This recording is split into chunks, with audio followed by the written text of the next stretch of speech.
오늘의 마지막 영상입니다. 346쪽부터 349쪽까지 상황론이라고 제목은 제가 적어놨는데 굳이 상황론이 아니더라도 상관없습니다.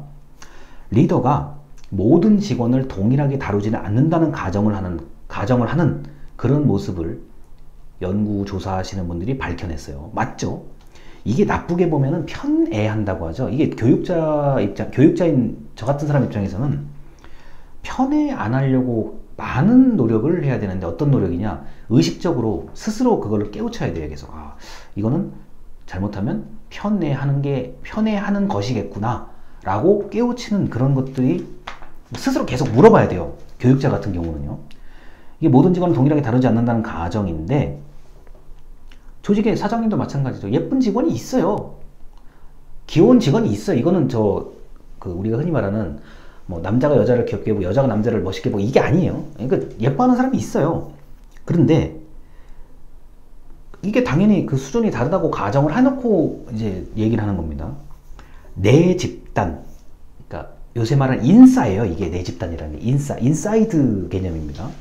리더하고 친한 집단, 인싸죠. 흔히 말하는 요새 말하는 인싸라는 거고, 그 다음에 이제 이거를 이제 좀 유식한 말로 하면은 이너 서클이라고 얘기를 해요. 우리가 아웃 할 때 이너 서클. 이제 중심으로 진입해가는 그 단계가 이너 서클이라는 거죠. 그 다음에 이너 서클에서 조금 더 들어가면은 우리 영어 단어로 핵심, 코어라고 얘기합니다. 우리 지구에 멘틀이 있고 이 중간에 내핵이라고 있잖아요. 지구과학에서 얘기하면 그게 코어거든요. 자, 내 집단, 이너 서클 또는 코어, 리더하고 친한 집단.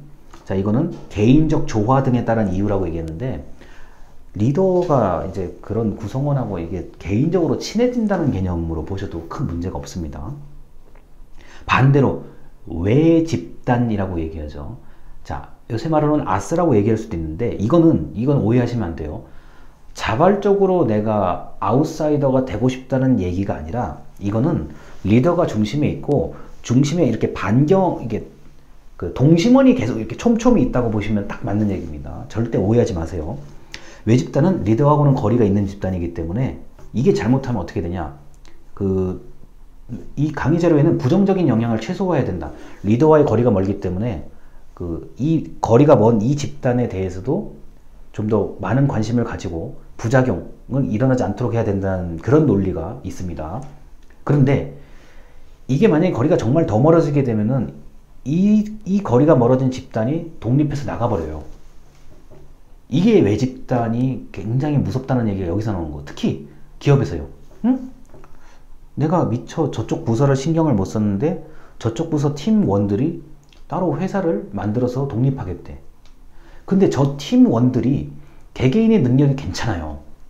그러니까 리더, 사장님 입장에서는 저 팀원이 나가서 만약에 다른 기업을 설립한다 그러면 내가 가지고 있는 기업과 경쟁 관계가 될 수도 있고 오히려 저쪽 기업이 더 우월해질 수도 있거든요.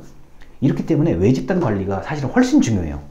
자, 여기서 지금 현재 이 영상에서 강조하고 싶은 거는 내 집단을 관리하자는 얘기가 아니에요.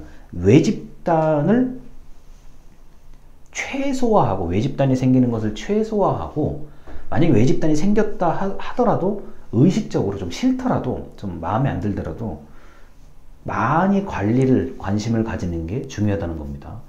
만약에 외 집단이 생겨서 리더에게 어떤 악영향을 줄 것 같으면은 이거를 빨리 차단, 다른 말로 해고라고 할 수도 있죠. 해고하는 게 사실은 좋은 방법이에요. 이거 외 집단을 또 그렇다고 막 끌고 간다는 그런 개념은 아닙니다. 이거는 유연한 사고를 가진 사람이, 그러니까 리더가 상황 판단을 잘하고 유연한 사고방식을 가진 사람들, 인간관계를 가진 사람이 할 수 있는 방법이에요. 그러나 어떤 이야기를 지금 제가 드리더라도 결론은 외 집단을 관리를 잘하는, 내 집단이 아니라 외 집단을 관리를 잘해야 된다는 거. 이게 핵심입니다. 자, 그런데 이게 사람이라는 게 참 이게 묘한 거예요. 인간관계, 어차피 리더십도 인간관계 얘기거든요. 그러니까 교실에서는 우리 강의실 생각해 보세요. 우리 학과에서는 저 A라는 사람이 아웃사이더예요. 외 집단이에요. 근데 그 사람이 다른 영역에 갔을 때는 인싸예요. 또 이게 아싸와 인싸가 이렇게 다 겹쳐있는 개념이거든요. 또는 이렇게도 생각할 수 있죠. 오프라인에서는 저 사람은 죽었다 깨어나도 아싸예요. 그러니까 집에서 틀어박혀가지고 안 나오는 분들도 있거든요. 근데 그게 나쁜 건 아니에요. 나쁜 건 아닌데, 이분이 온라인에서는, 사이버 인터넷 공간에서는 완전한 인싸인 경우도 있어요. 그러니까 이게 참 신기해요. 묘하기도 하고, 제 개인적으로 봤을 때는. 그러니까 인싸와 아싸가 이 공존하시는 분들도 있고, 오프라인과 온라인이 이렇게 공존하는 분들도 있고, 이게 참 신기해요. 그리고 가족이나 친척, 우리 친척까지 넓게 보자고요. 혹시 이 영상을 보고 계시는 분들 중에 뭐 문중이라든가 뭐 종중, 뭐 무슨 시족의 어떤 그런 일을 지금 보고 계시거나 겪고 계신 분이 있을 수 있어요. 저 1년의 제사나 차례를 굉장히 모두 다 와서 사당 같은 데서 지내시는 분들이 분명히 있을 수도 있거든요. 이 영상을 보시는 분 중에. 그 안에도 내 집단과 외 집단이 분명히 있어요. 그러니까 그 문중과 종중을 이끌어가는 그 리더가 친한 사람들이 있고, 안 친한 사람들이 있고, 사이가 틀어져서, 인간관계가 틀어져서 나는 진짜 아무리 혈연이지만 절대 쳐다보고 싶지 않아. 이렇게 되는 경우는 집단에서 분리돼 버린, 이건 왜 집단이야? 이건 집단에서 분리돼 버린 경우에 속해요.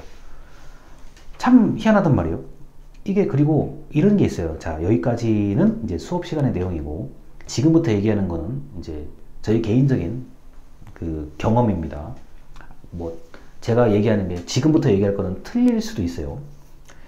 여러분이 나중에 어떤 조직이나 이렇게 이게 어디를 들어가시게 되면, 또는 사장님이 되시든 뭘 하든 간에 이런 게 있을 수가 있어요. 정이 가요. 저절로 마음이 가는 사람이 있어요. 이거는 이성 간의 그런 얘기가 아니에요. 이상하게 마음이 가는 사람이 있어요. 그리고 그렇게 된다고 하면은 상대도 대체적으로 나를 무조건적으로 예뻐해주는 사람이 있어요. 나를. 분명히 지금도 웬만히 있을 거예요.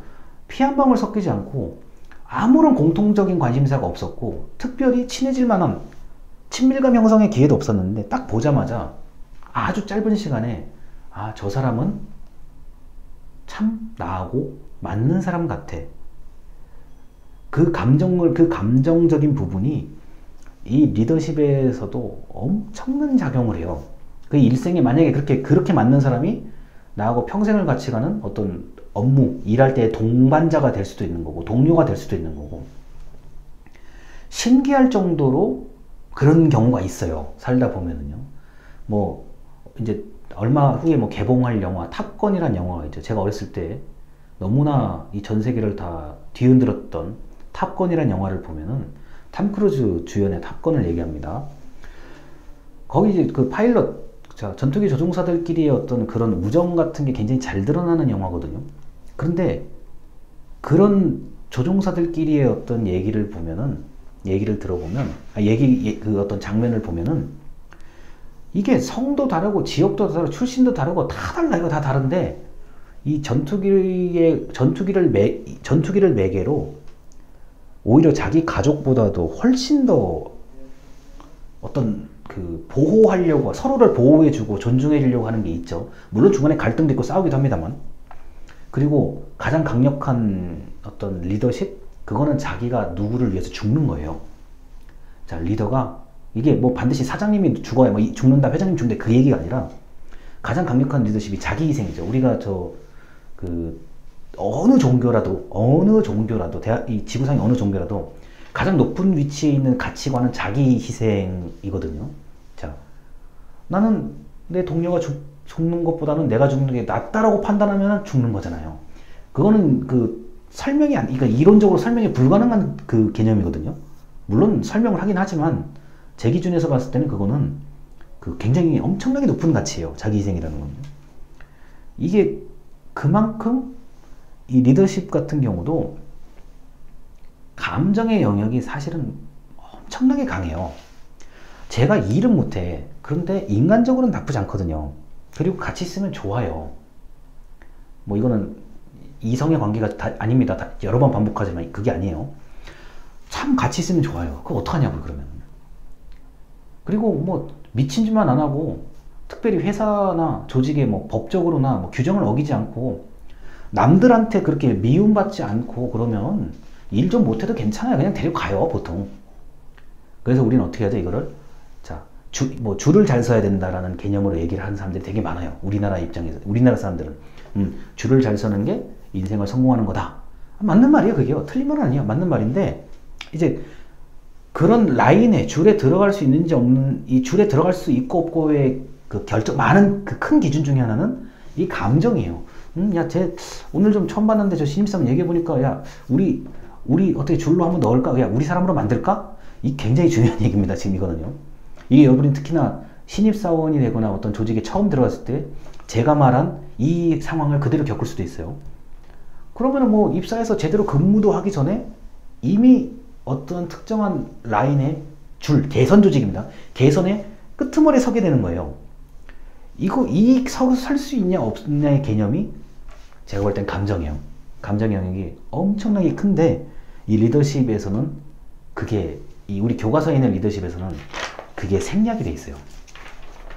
아니 어떻게 이게 물론 좋아요. 뭐 업무 중심 좋고 인간관계 중심 좋은데 그 밑바닥에 깔려 있는 건 사실 감정이에요. 제가 보기에는요. 그러니까 나는 내 후배, 내 선배가 저렇게 당하는 걸 꼴을 못 보겠다. 그 감정이에요. 그러니까 내가 대신 이번에는 뭘 해야지. 뭐 이건 100% 감정 얘기거든요. 그래서 리더십의 연구는 특히 심리는 리더십뿐만 아니라 심리는 두 가지잖아요. 이성과 감성이잖아요. 이성과 감성이 이게 수시로 이렇게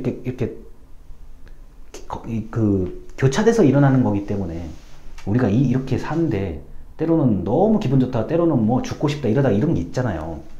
그래서 리더십은 제가 지금 너무나 작은 것만 얘기를 해드린 건데 얘기를 한다고 하면은 얘기를 뭐 계속 한다고 하더라도 자, 특성론, 행태론, 상황론 이 세 개의 큰 영역에서 크게 벗어나진 않아요. 뭐 좀 특별한 게 있기는 있겠지만 이 세 개 정도만 알면은 여러분이 앞으로 어떤 리더십을 강의를 듣더라도 충분히 그 이야기를 이해할 수 있습니다. 자, 여기까지 강의를 마치고 앞으로도 이제 본격적으로 좀 깊이 있는 내용을 제가 아마 다음부터 영상을 찍을 거예요. 그러면은 이번 학기의 소방심리학 강의 중에 상당히 깊이가 있는 내용들은 이제 6월달 초반에 하는 강의겠구나 이렇게 생각하시고 들으시면 되겠습니다. 자, 들어주셔서 감사합니다.